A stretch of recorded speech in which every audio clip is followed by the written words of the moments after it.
Bani Isroil qavmida bir odam katta bir sahroda ketayotgan holatida och qolib, kambag'allikdan madorsiz yiqilib tushar ekanda, hushidan ketib qolar ekan.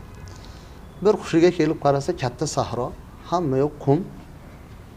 Ya Robbi, koshkiydi shu qumlar bug'doyga aylanib qolgan bo'lsa-yu, men Bani Isroil qavmini kambag'allarga ehson qilgan bo'lganimda deb niyat qilgan ekan.